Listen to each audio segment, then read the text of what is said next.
Hello dear students, welcome to the video lecture 8 of the chapter Moving Charges and Magnetism.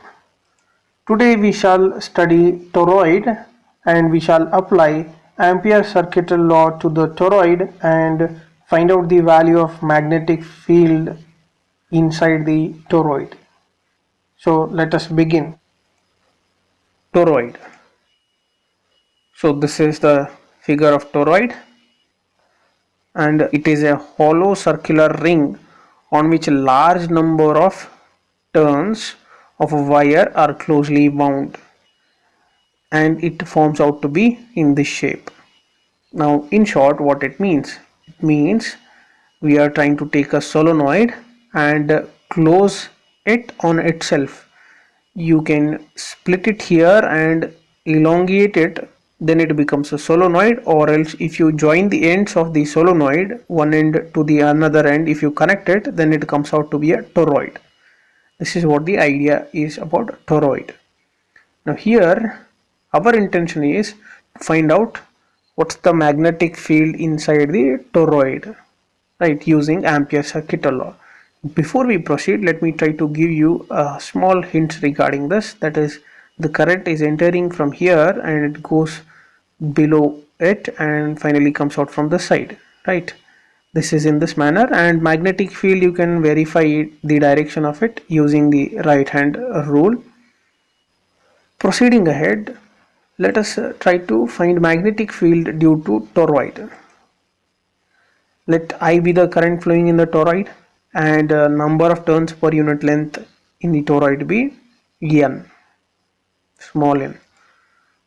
Take vertical cross section along the diameter of the toroid. That means we are going to bisect the toroid exactly in such a way that central portion should be seen, not the top portion. Okay, exactly in the middle what's going on. So that is, I mean to say, is this one. Here, how did this come? So here you can see the cross marks. At every cross mark the current is entering into the plane of the paper, and here you can see the dot marks.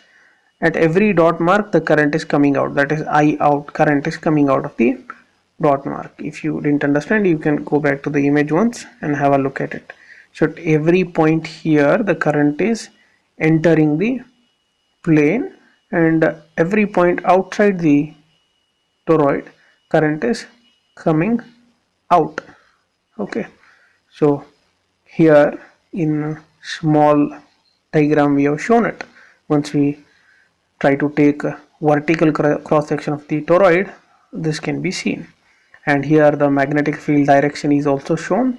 It is the same way as it was previously, but current is flowing from here. This time it is flowing from here, it is entering into it, so that's why cross mark. It came back out from here, so that's why dot mark. It once again enters here, and same will follow, and finally it comes out to be here, right? And here we have taken some loops, that is, we have taken loops here. That is loop 1.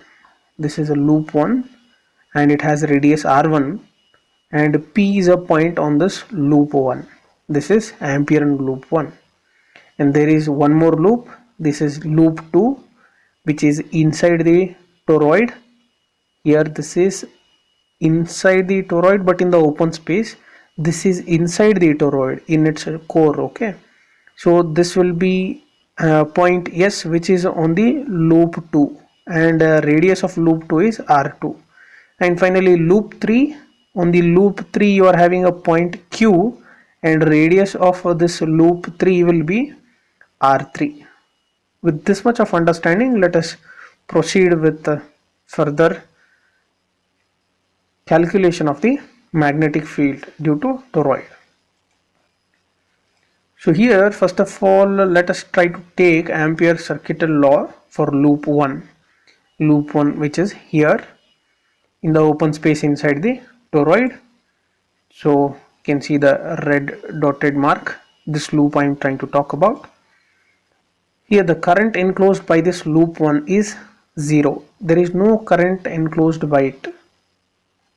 If there is no current enclosed by it, then if you try to write Ampere's circuital law for it, then I net comes out to be 0.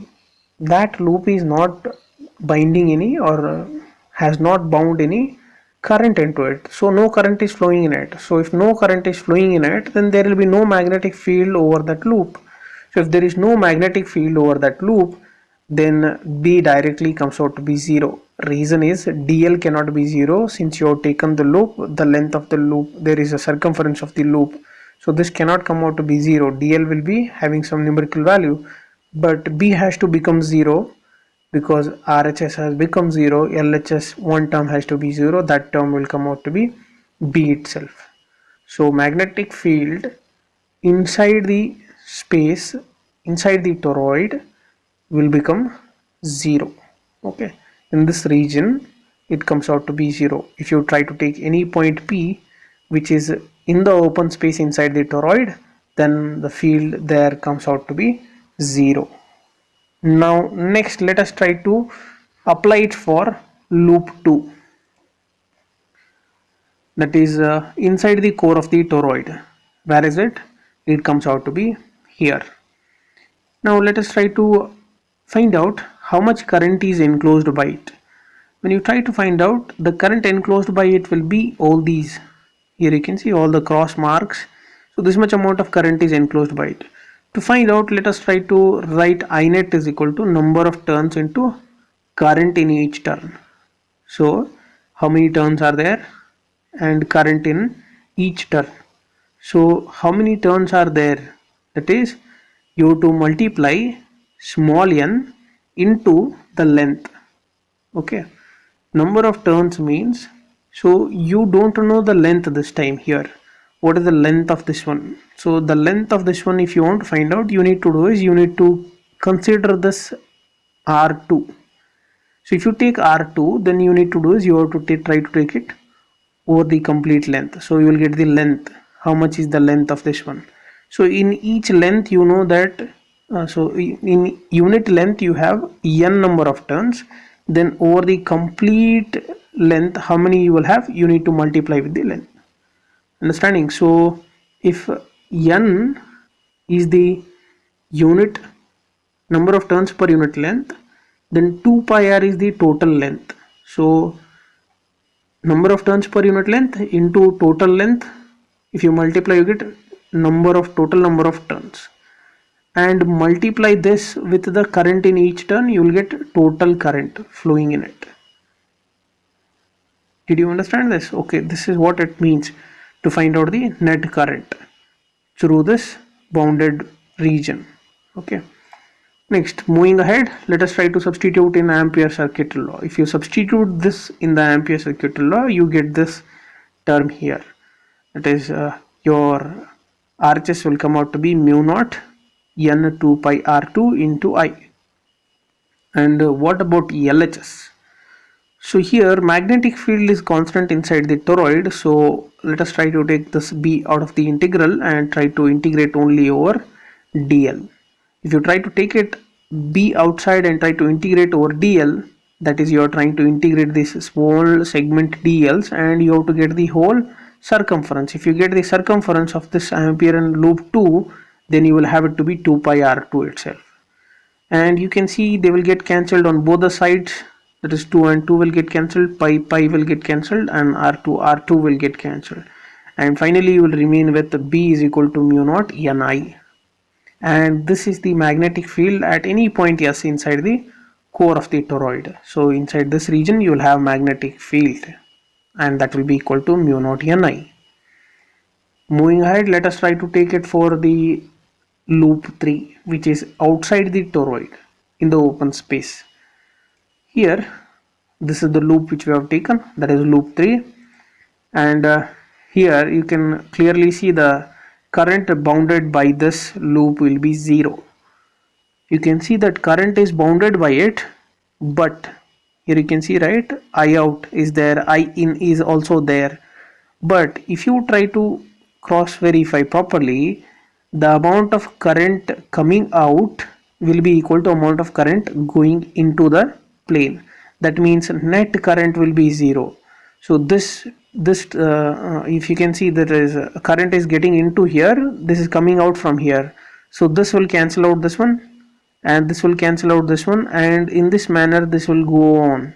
So the net current through this region, bounded region, will become 0. Here it is said the current coming out of the plane of the paper is cancelled by the current going into it, so hence I net will become 0. So the RHS of the Ampere circuit law once again comes out to be 0.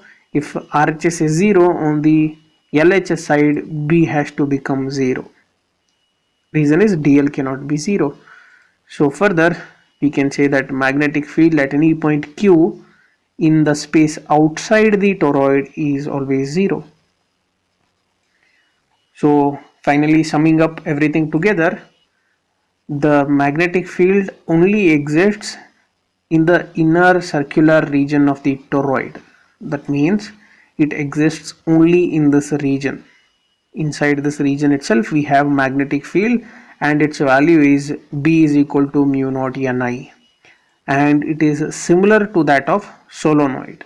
That's why in the beginning I said you that it is toroid is somewhat like joining a solenoid from one end to the other end on itself.